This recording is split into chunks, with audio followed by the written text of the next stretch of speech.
Yo iba a empezar, buenas tardes, diciendo que pese a que habemos 26 universidades que impartimos la carrera de Derecho, solo estamos 3, pero ya se me está yendo uno, entonces estaba presente el compañero de la Universidad Latina, pero veo que se retiró. Vean cuán relevante, señoras y señores, es este tema. Nos dijeron los compañeros de la Universidad UPAS que de 63 universidades que hay en el país, 26 impartimos la carrera de Derecho. ¿Y cuántas estamos hoy aquí? ¿Verdad? Bueno, buenas tardes, mi nombre es Marianela Núñez, soy la rectora de Asuntos Académicos de ULACIT y realmente me complace que podamos tener esta oportunidad para reflexionar un poquito sobre un tema que es medular y que supongo que si lo analizan en el gremio de medicina es medular y si lo analizan los antropólogos es medular, porque todas las disciplinas son importantes, pero si nosotros estamos aquí es porque creemos en el derecho, somos apasionados del derecho, pero más que eso, asumo, estamos convencidos de la importancia del papel del derecho en la sociedad. Es así. Porque de lo contrario no estamos estudiando la carrera correcta. Si no creemos y estamos convencidos de que el derecho es el mecanismo que los seres humanos diseñamos para garantizar la cohesión y la paz social, estamos perdiendo el tiempo. Pero en el tanto estemos claros que el derecho ha sido, es y tiene que seguir siendo un mecanismo para garantizar que los seres humanos vivamos cada vez mejor, esta discusión tiene relevancia. Quería compartirles un poquito cuál ha sido mi experiencia con el derecho. Empezando contándoles que me empecé a familiarizar en el tema en 1987, hace mucho tiempo ya, cuando ingresé a estudiar la carrera en la Facultad de Derecho de la Universidad de Costa Rica. Muchas de las cosas que yo planeaba comentarles hoy ya han sido abordadas, así que voy a tratar de no ser repetitiva. Pero sí quiero contarles, y en referencia a algunas de las cosas que mencionó don Alex Solís, que siguen ocurriendo en la facultad. Por ejemplo, yo tuve la oportunidad de tener excelentes profesores, algunos no tan buenos, y algunos nunca los conocí. Tuve la oportunidad de matricular con magistrados, tuve la oportunidad de matricular cursos con los profesores que en aquella época eran los bestsellers, los conocidos, etcétera, y nunca llegaron a dar clases. En la UCR veo que 31 años después, ¿sí? Entré a la Universidad de Costa Rica hace 31 años, pareciera que algunas de estas cuestiones persisten. Y bueno, uno se cuestiona cómo hemos avanzado, cómo hemos evolucionado en la enseñanza del derecho. Cuando ingresé a la Universidad de Costa Rica, hace ya 31 años, el fantasma de la universidad privada casi no existía, era muy pequeño.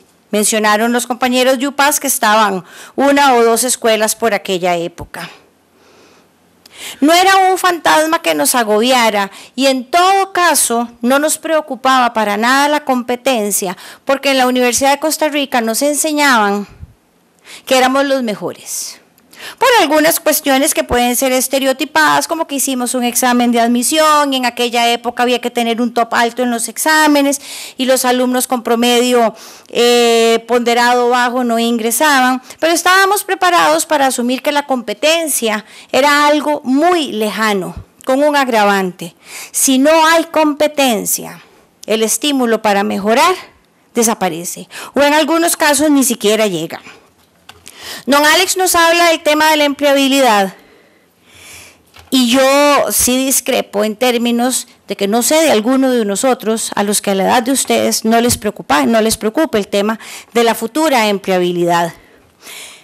Cuando ingresé a estudiar, la preocupación sobre el mercado laboral ya era una constante y ya se empezaba a hablar en el gremio del derecho de saturación del mercado. Cuando preparé estas notas, venía preparada para hablar y compartir con ustedes el tema de la saturación del mercado. Y debo decir que con mucha sorpresa y complacencia, la exposición a cargo de las compañeras del CONARE me deja algún nivel de incertidumbre en términos pues, de que hay que revisar los resultados, pero pareciera que lo que nos dicen CINDE y algunas otras autoridades en el país no es tan cierto. Derecho ya no es una carrera de moda.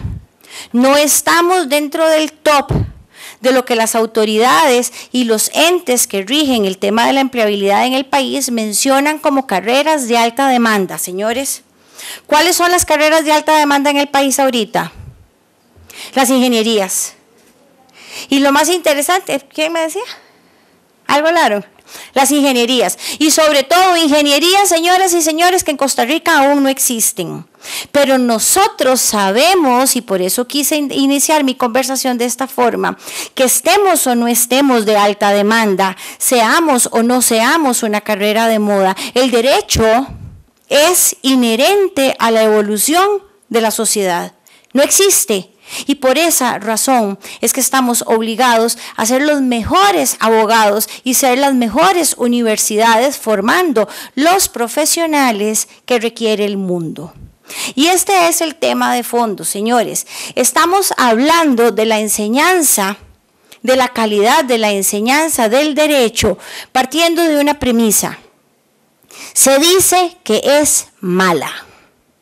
En términos generales, se habla de la enseñanza de la calidad del derecho del país como mala. Inicié hace más de 20 años como directora de la Escuela de Derecho, fui la directora de la escuela en la misma posición que tiene hoy don Juan Alberto durante 15 años.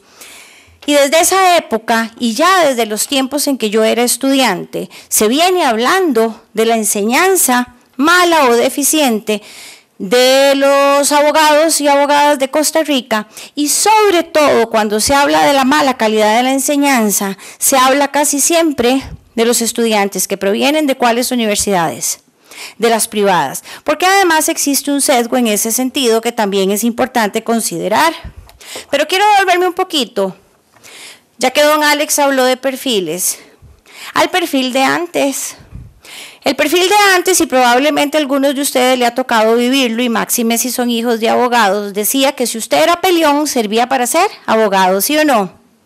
Y los chiquillos que eran peleones y que eran beligerantes y que eran necios y que ¿qué le decían las mamás o las abuelitas?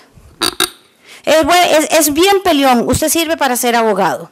A algunos otros que nos encantaba leer, nos decían, a usted le encanta leer, va a ser buen abogado. ¿Sí o no? Resulta que el perfil vocacional de antes decía que si usted era peleón, era buen abogado, y ahora resulta que el derecho pide otra cosa. No queremos abogados peleones. El mundo no está para una excesiva litigiosidad. Necesitamos abogados con otros perfiles. ¿Qué tipo de perfiles requerimos, señores? Perfiles no adversariales. La lectura es clara.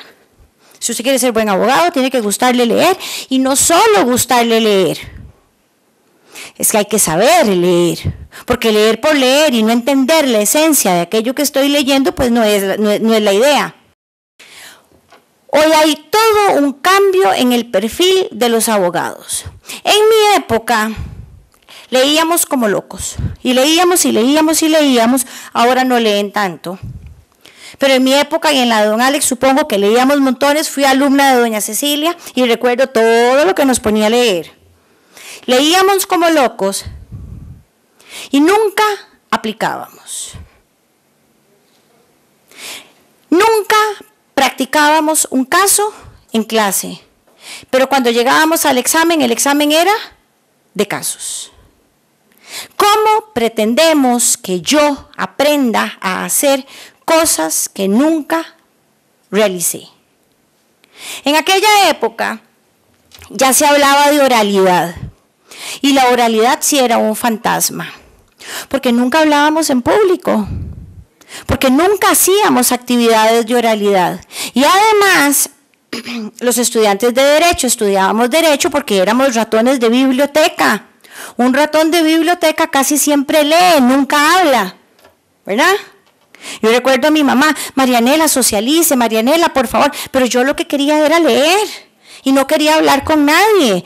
Y resulta que entro a una carrera en donde asumo tengo el perfil porque me encanta leer y de un pronto a otro me dicen, es que ahora viene el tema de la oralidad. Debo decirles que la oralidad duró mucho en llegar. Llegó muy probablemente cuando ya yo era una abogada grande y todavía ahora nos enfrentamos al reto de cómo asumimos la oralidad en universidades en donde, como contaba don Alex, el profesor se enorgullece de hablar 3 horas y probablemente nunca se fijó si alguien estaba levantando la mano por lo menos para decirle, profe, ¿qué dijo? ¿Verdad? ¿Cómo aprendo destrezas de oralidad si no es hablando? Y luego empezamos a hablar, en aquellos tiempos, de resolución alterna de conflictos. Y uno decía, pero ¿cómo resolución alterna de conflictos si yo entré a esta carrera para pelear y para ganar un pleito en donde hay 2 posiciones totalmente adversariales? Y bueno, uno luego empieza a pensar y dice, tiene su lógica, el derecho no puede ser siempre esto. Yo posteriormente me especialicé en negociación y conciliación, porque en la universidad nunca aprendí nada. Y me tocó estudiar en una época en donde algunos profesores, no de mala fe, pero bueno, nos decían cosas como, no, es que si ustedes adoptan principios de negociación y conciliación, no van a ganar plata, porque al cliente hay que cobrarle antes de entregar el primer escrito, porque si no después no paga. Y existía esta visión, tal vez aún exista, de que para poder cobrar, y tenemos que cobrar, señores, porque tenemos que vivir, que para poder cobrar había que armar el pleito. Y fuimos formados muchos en términos de presente escritos a lo loco. Demore el proceso. ¿Por qué? Porque por cada escrito cobrábamos. Y entonces, al mismo tiempo que decidimos ser abogados porque éramos peleones, el derecho evoluciona hacia algo que a mí me parece maravilloso y es negociar y conciliar. 2 mundos opuestos. ¿Y quién nos enseñó a negociar y a conciliar, señores? Si teníamos que leer como locos, el profesor llegaba a hablar, probablemente también como loco, y nunca nos dio la oportunidad ni siquiera de preguntar, profe, porque a veces ocurre. El derecho entonces ha venido cambiando. El derecho necesita permanentemente cambiar, porque si no cambia y no evoluciona, señores, no sirve. En algunas épocas de mi vida, por muy poco tiempo, di clases de introducción al derecho y sorprendí a mis estudiantes en algo que quizá ellos pensaban que era una técnica para disuadirlos, pero realmente era una estrategia que me parece que era efectiva para reflexionar. Y siempre les preguntaba, ¿qué es el derecho? Y bueno, que la justicia, y que Aristóteles, y que la justicia distributiva, y que la justicia equitativa. Y yo al final tengo una visión muy práctica. Si no resuelve problemas para que el ser humano viva mejor y la sociedad sea mejor cada día, no sirve. Y soy de la teoría de que si algo no sirve, qué torta. Porque en este caso no aplica el simplismo de decir, se vota. Lo necesitamos y por eso estamos aquí, para reflexionar precisamente sobre cómo hacer para mejorar el derecho. ¿Y con qué nos encontramos hoy, señores? 62 universidades privadas en el país para una población que no llega a 5 millones. Don Alex ahora me dijo, Marianela, hable sin tapujos de CONESUB. Yo no quería hacerlo, pero bueno, un CONESUB que no responde a las necesidades del sector privado porque no mejora ni supervisa calidad, supervisa simple cumplimiento de procedimientos y como comenté hace un rato, pues dura hasta 4 años para aprobar una modificación de un plan de estudios. Imagínense ustedes, por ejemplo, el caso más reciente, con la reciente reforma a la ley procesal laboral. Si yo le pidiera permiso a CONESUB para los estudiantes que tienen que llevar derecho laboral para que me autorice modificar un curso que tengo que modificar, no porque quise, es porque hay una ley que viene y me dice, doña Marianela, el derecho procesal laboral cambió radicalmente y con el SUB se toma 4 años, digamos 3, para no exagerar, para autorizarme el sílabo, o hasta podría devolvérmelo diciendo, no sé, que sugiere que un tema vaya antes que otro. ¿Qué podría ocurrir? En una disciplina en donde desafortunadamente el derecho casi siempre ha ido un poquito atrás de las necesidades. Entonces, señores, ¿para qué mejorar la enseñanza del derecho? Porque a veces me gusta decir que la historia de Tarzán simplemente fue historia. No sé si ustedes crean que sea posible que un ser humano sobreviva solo en la selva, pero lo cierto es que al margen de la ficción, el ser humano vive en sociedad. Y la mejor forma que hemos reconocido, la mejor medicina que hemos diseñado los seres humanos a hoy para garantizar la sobrevivencia del ser humano en sociedad es el derecho. Entonces el derecho tiene que responder a las necesidades de la sociedad actual y futura. Esto significa que el derecho tiene que ser predictivo. Muy probablemente los de ustedes que son estudiantes hoy están estudiando cosas que dentro de 2 o 3 años ya no van a estar vigentes. Pero eso no significa que nos desvelemos preocupándonos por la vigencia de lo que estoy estudiando. Preguntémonos y desvelémonos sobre cuál es la forma correcta de aprender. Y a eso quiero llegar ahora entonces. Desde mi punto de vista, la discusión que deberíamos tener se centra en 2 ejes. Lo que se enseña y la forma en que se enseña. Cuando yo empecé a estudiar en la UCR, el derecho bursátil no existía. Los temas de fusiones y adquisiciones de empresas no existían. Lo que teníamos era el capítulo de sociedades anónimas y de las otras sociedades en el Código de Comercio y un capítulo chiquitito que habla de fusiones y adquisiciones, pero nunca se nos ocurrió pensar en las fusiones bancarias que se vinieron hace unos, 10 años. El Código de Comercio no estaba preparado para el tema de las fusiones bancarias. ¿Alguno de nosotros se nos podría ocurrir que Coca-Cola compre Pepsi? ¿Podría ocurrir? ¿Por qué no? En el mundo de los negocios todo puede ocurrir. ¿Y quién va a redactar ese contrato, señores? ¿Se imaginan un contrato de Coca-Cola comprando Pepsi?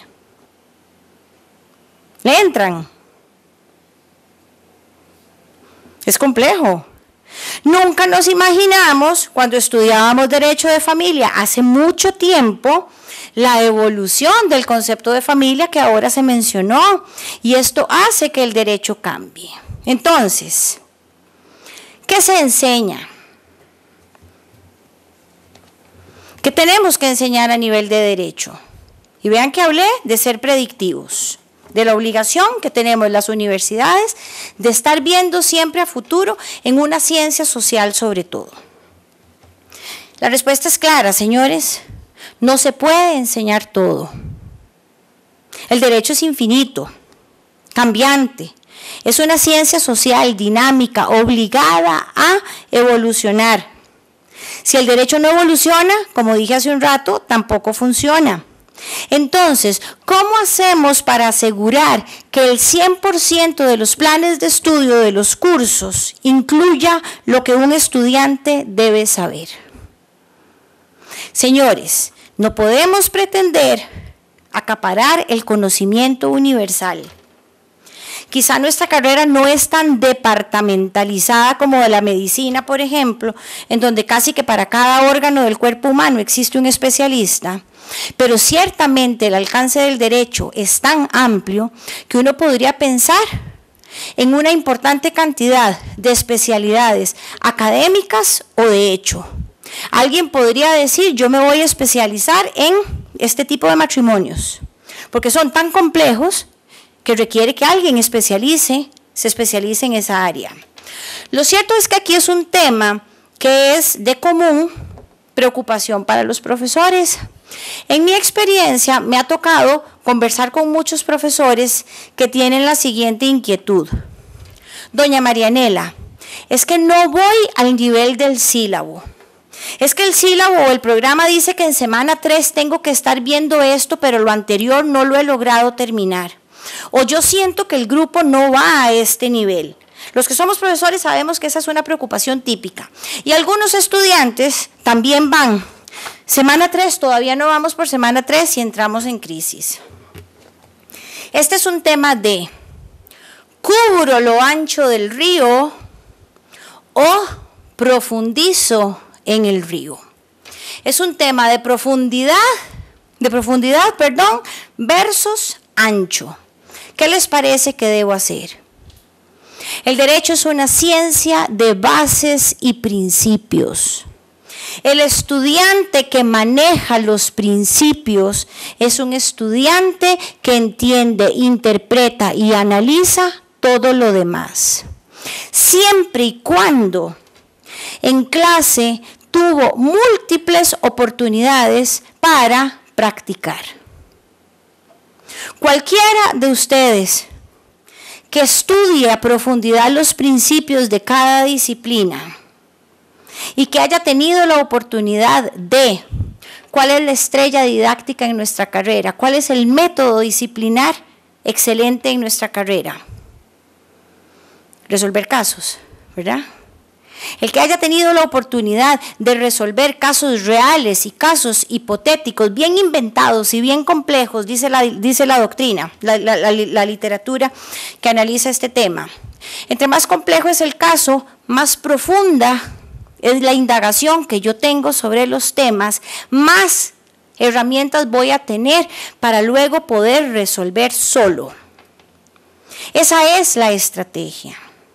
¿Y cómo hacemos para abarcar profundidad en una carrera como la nuestra, en donde además, recordemos, las fuentes del derecho no son solo la ley, nos nutrimos de qué? De la doctrina. Además hay que estudiar una cosa que se llama jurisprudencia. Y a veces, ¿qué pasa con la jurisprudencia? Y esta es una cuestión por la que se nos juzga mucho y a la larga hay un poco de razón. Para situaciones idénticas, resueltas con el mismo cuerpo normativo, resoluciones distintas. Y uno dice, ¿qué es esto? Pero bueno, además tenemos que ampliar el panorama, señores. Tenemos que considerar la jurisprudencia. Y en mi opinión, un buen abogado no se forma criterio sin considerar el derecho comparado. ¿Qué significa todo esto, señores? Que un buen estudiante de derecho, sin importar el profesor y sin importar la universidad, nunca será bueno si no estudia. Entonces nos pueden juzgar a las universidades y a los docentes de todo lo que quieran, pero la responsabilidad de ser bueno radica en mí mismo. Y si tengo todas las herramientas, pero no las aprovecho, la responsabilidad es únicamente mía. ¿Qué debo aprender? Señores, el derecho es muy vasto. El derecho crece.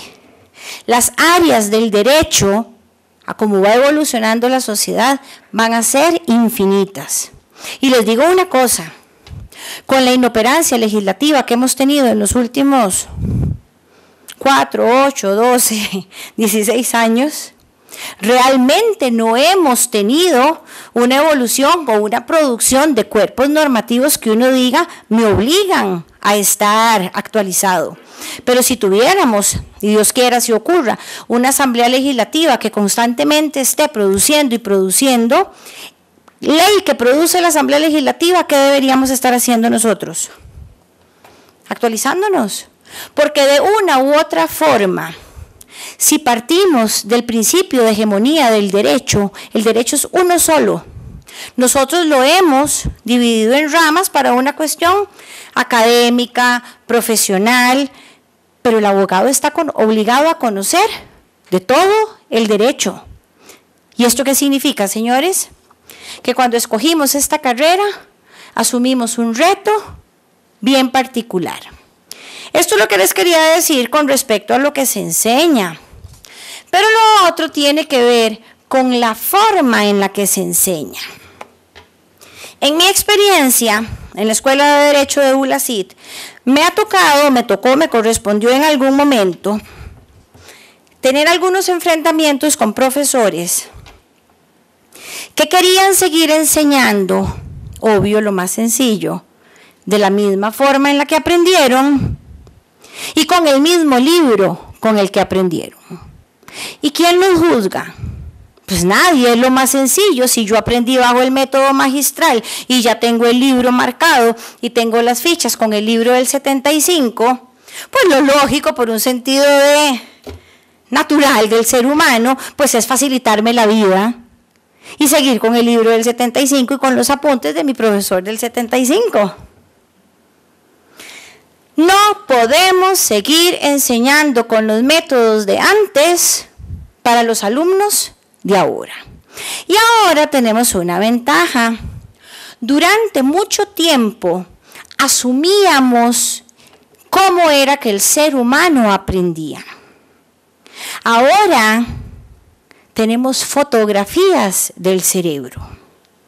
Ahora los estudios modernos en neurociencia nos han explicado cómo es que el cerebro aprende.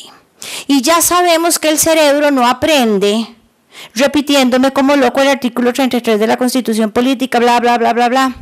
Ni el 1056 del Código Civil, ¿verdad? La responsabilidad civil extracontractual, todo el que cause un daño, bla, bla, bla, bla, bla. ¿Cuál? 1045. No andaba tan perdida. ¿Por qué lo olvidé? ¿Por qué lo olvidé? Porque con convicción les dije 1056. Andaba cerca. Porque muy probablemente lo aprendí de memoria. Y la memoria, señoras y señores, en el derecho no sirve tan bien. No funciona tan bien. ¿Y para qué queremos desarrollar la memoria si las leyes, la jurisprudencia, los libros y la doctrina ahí están? La memoria es importante. A mí no me gusta despreciarla en lo absoluto. Y muchas veces la memoria nos salva en montones de circunstancias. Pero en la vida real ninguno de ustedes va a salvar un cliente por memoria. En la vida real nadie va a ganar un recurso de casación haciendo uso de la memoria. Hoy sabemos, señores y señores, gracias a los estudios en neurociencia, que el ser humano aprende al conectar conocimiento previo con conocimiento nuevo. Cuando las neuronas que ya sabían conectan con conocimiento nuevo, ahí es donde se produce el nuevo conocimiento. En términos muy sencillos, por medio de esta sinapsis, así se llama, sinapsis de neuronas, es como aprendemos. Y como aprendemos de esa forma, ya sabemos cuál es la forma en la que debemos enseñar. Y la forma en la que se debe enseñar el derecho es relacionando experiencias previas con nuevos conocimientos. ¿Quién de nosotros no ha tenido un familiar que ha tenido algún problema legal? Alguien existe. O como los alumnos, profe, es que tengo un caso de un vecino. Y uno dice, cuénteme el caso del vecino, y era el caso del papá. ¿Verdad? Todos hemos visto por lo menos alguna noticia en donde se discute un asunto judicial, ¿sí o no? Todos hemos sabido de alguien que tuvo un problema. Es decir, que en el campo del derecho, señores, todos tenemos experiencias previas. Es decir, que enseñar y aprender derecho ya tiene un andamiaje fundamental. El derecho ya no se transmite entonces, como explicaba don Alex, con un profesor que habla 3 horas. ¿Quién de nosotros resiste a alguien hablando 3 horas? ¿Alguien lo resiste? ¿Alguien lo logra? Ni el profesor después de 3 horas, les aseguro, sabe de lo que está hablando. Pero si planificamos los cursos en donde el protagonista ya no sea el profesor, el protagonista es el estudiante, la situación cambia. ¿Qué venimos a hacer al aula? Dicen ahora las teorías modernas que tratan de explicar cómo se debe enseñar el derecho. ¿Qué debemos venir a hacer al aula, señores? Al aula debemos venir a hacer lo importante. ¿Qué se hace en la clase, en la casa? Ahora hablábamos de que qué pasó si no leí. Algunos profesores diseñan la clase tan maravillosamente que el alumno que no leyó se avergüenza tanto que se va. Y ese debería ser el estándar. Porque ¿por qué voy a llegar yo a atrasar la clase si los demás sí hicieron el esfuerzo de leer? Y los que se ríen o en algún momento no leyeron o se están acordando de alguien que no leyó. ¿A qué vengo al aula en una clase de derecho?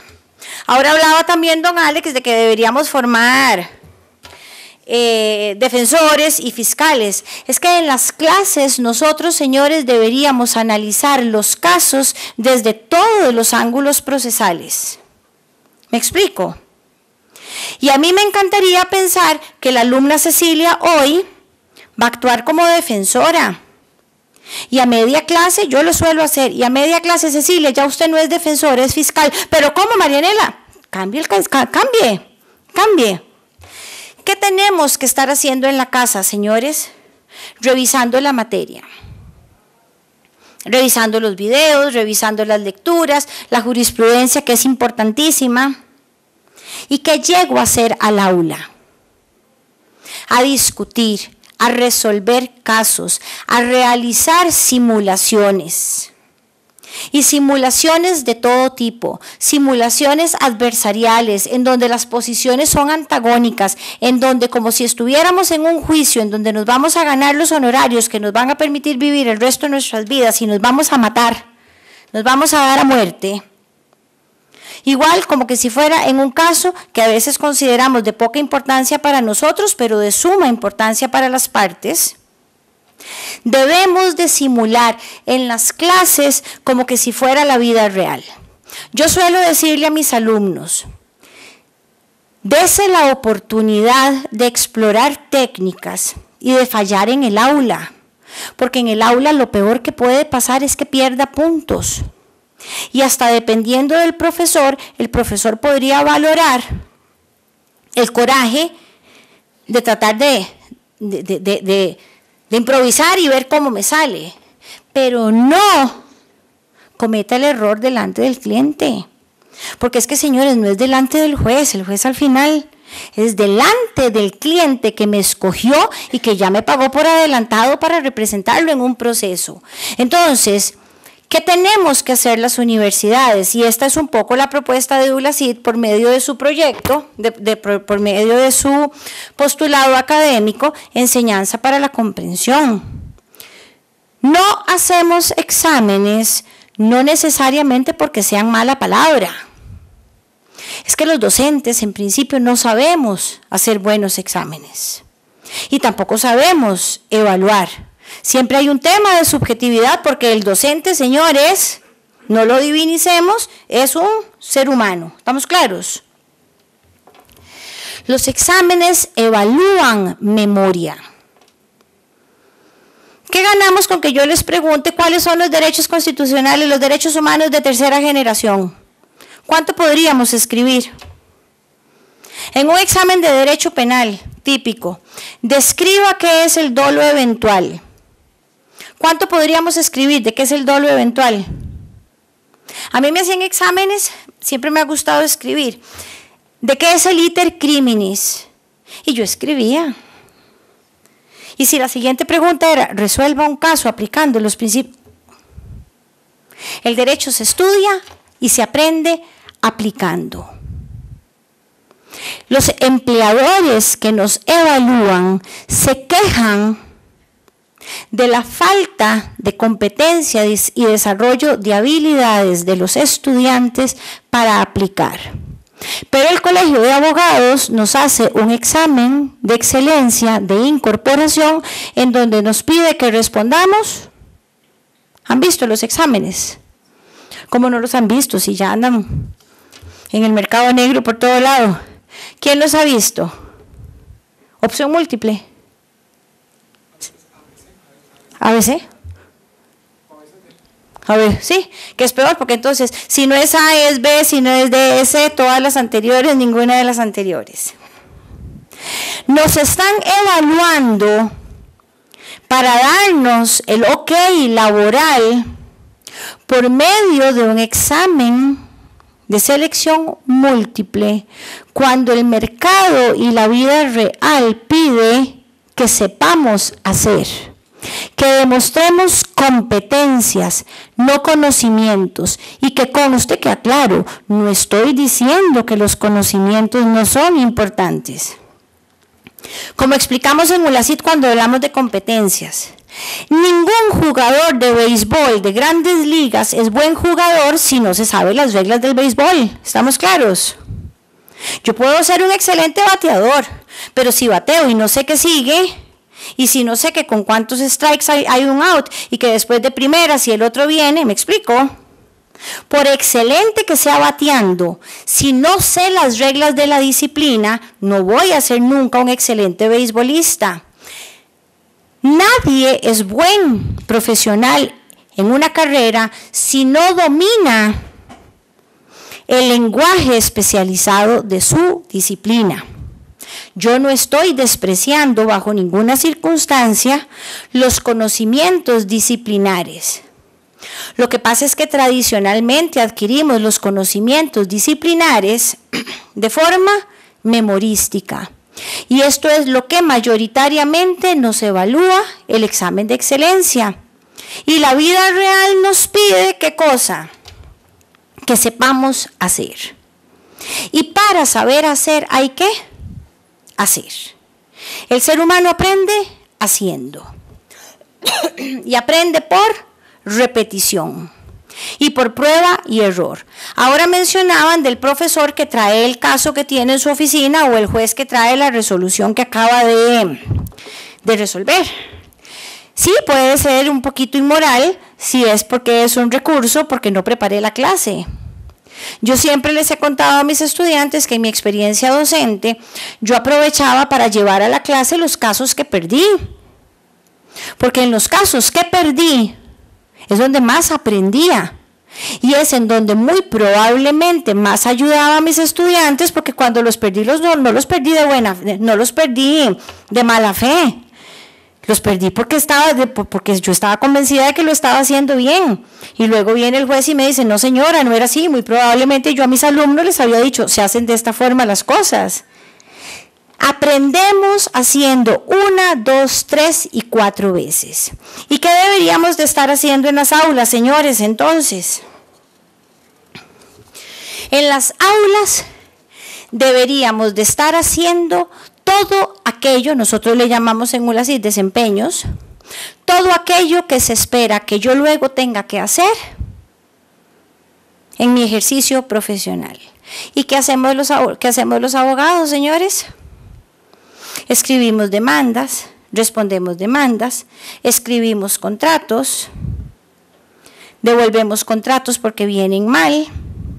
¿Qué más hacemos a nivel escrito? Argumentamos, contraargumentamos, y resulta que en la escuela y en el colegio no nos enseñaron ni redacción ni ortografía, o corrijo, si nos la enseñaron pero no la aprendimos, y a veces el pobre juez está leyendo y como los verbos vienen sin tilde, no sabe si fue que realizó o realizará, no sabe si fue que echó o hecho, ¿verdad? Y entonces, hasta ese tipo de cosas, señores, ese tipo de cosas que algunos estudiantes se molestan cuando el profesor se las devuelve, son las que hacen que se diga que los abogados somos malos. Y que además se diga que eso es por culpa de ¿quién? De las universidades. No quiero extenderme más, pero quiero hablar sobre un tema que me apasiona y que me parece que es una obligación de las universidades, y es el tema ético. Cuando yo entré a estudiar Derecho, ser abogado era un honor. Tener un hijo en las familias que fuera abogado, y ojalá más de uno, era un orgullo para los padres. Presentarse como abogado era realmente un honor. Y así debe seguir siendo. No concibo un abogado que no se sienta orgulloso, uno, de haber escogido esta carrera y dos, de la probidad de su ejercicio profesional. Y se nos achaca a las universidades la formación ética.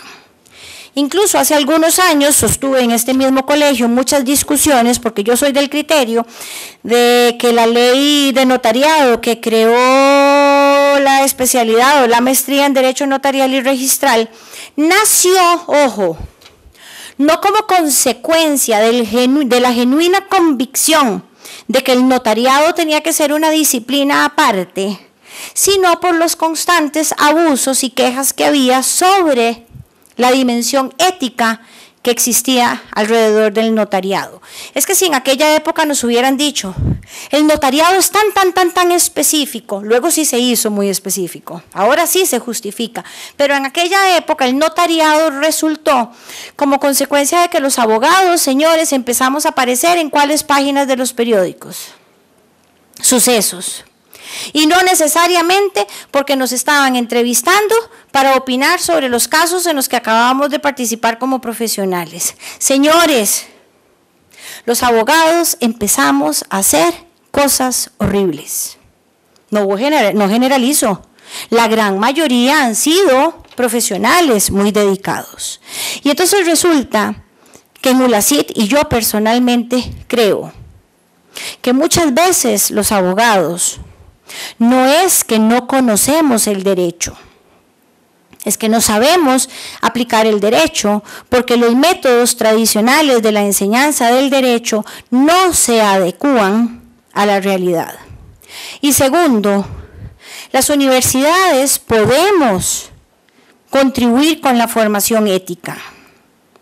Las universidades estamos obligadas a incluir la ética como un eje transversal en todas las materias, pero aún así es insuficiente. Podemos darles 40 cursos de derecho y 40 cursos de ética, señores, que si la ética, la habilidad para discernir entre lo correcto y lo incorrecto en el ejercicio profesional no es claro para nosotros, eso ninguna universidad lo va a arreglar. Y un último tema, para ya terminar, es el tema de cómo enseñar el derecho en tiempos modernos. La opción de la educación virtual, señores, no es opción. Que no me gusta, que es que a mí siempre me sigue encantando el tema del profesor y el profesor que aquí y la interacción. Señoras y señores, los de nosotros que somos fanáticos o adoradores de los modelos tradicionales de enseñanza, tenemos que ir preparándonos porque el mundo va a cambiar. Y más tarde o más temprano, en el caso de ustedes, pues todavía esto no les va a alcanzar. Pero señoras y señores, hay algo que siempre digo en los discursos de graduación. A veces me replanteo si no sea feo que lo diga. A veces digo varias cosas que pueden ser feas, pero me parece que es mi obligación. Siempre les menciono que se van a enfrentar a un mercado laboral incierto, que no conocemos, con la intención no de aburrirlos, sino con la intención de motivar, bueno, ¿cómo voy a prepararme yo para este mercado laboral incierto? Y también siempre les digo, hoy les estamos entregando el título, pero ya mañana van a estar desactualizados. Y a cómo van las cosas, señoras y señores, la actualización profesional de ustedes va a ser muy probablemente no en este auditorio. El Colegio de Abogados tiene un excelente programa de actualización profesional. Yo sé que ya ahora hacen videoconferencias y tienen acceso ahora a algunas nuevas herramientas, pero en la generación a la que ustedes pertenecen, muy probablemente sus maestrías y las actualizaciones profesionales que ustedes van a tener que hacer, van a ser utilizando la tecnología. Y hay que aprender. ¿Y quiénes tenemos que aprender? Estudiantes y profesores. Un último punto. El profesor es medular. Lidiar con los profesores no es sencillo, señores. Los profesores, a final de cuentas, somos seres humanos. Tenemos resistencia al cambio, nos da temor lo nuevo y muchos profesores se siguen aferrando a su libro de 1975. Yo confío que muchos de ustedes en algún momento de su ejercicio profesional aspiren a ser docentes y precisamente reflexionen sobre lo que no me gustó para que enmienden y para que tengan claro que ser docente, cada uno de nosotros, es prácticamente como un ejercicio ilegal de la profesión. Todos estudiamos para ser abogados y terminamos siendo docentes, algunos de corazón, algunos hemos amado dar lecciones, pero cuando aceptamos ese reto, tenemos que aceptar una responsabilidad inherente.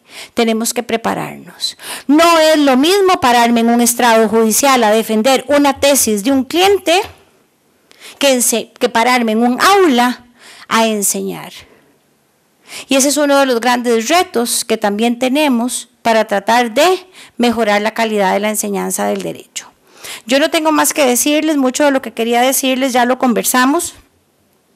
Hablamos de competencias. Las personas que me antecedieron en el uso de la palabra hablaron de competencias. En ningún lugar los empleadores dicen que revisan en la persona cuánto sabe de derecho. ¿Vieron en algún lugar? Si les preguntaron de derecho constitucional, de derecho procesal.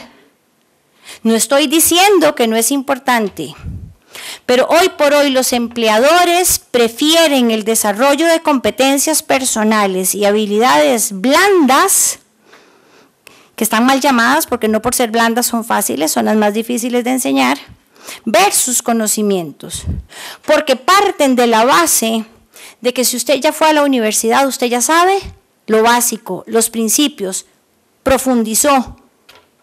Lo demás, si es estudioso y es dedicado, vean que ni siquiera estoy diciendo si es inteligente, si es estudioso y es dedicado, lo aprendemos. Por eso, señores, porque la mayoría de los que están aquí son estudiantes, exíjanle a sus profesores cubrir profundidad. Procuremos tener las clases más profundas, hacer las preguntas más complejas, plantear los casos más complicados posibles, convertir los casos sencillos en complejos, y eso nunca se les va a olvidar. Los artículos de la Constitución Política o del Código Civil sí se nos pueden olvidar. Muchas gracias.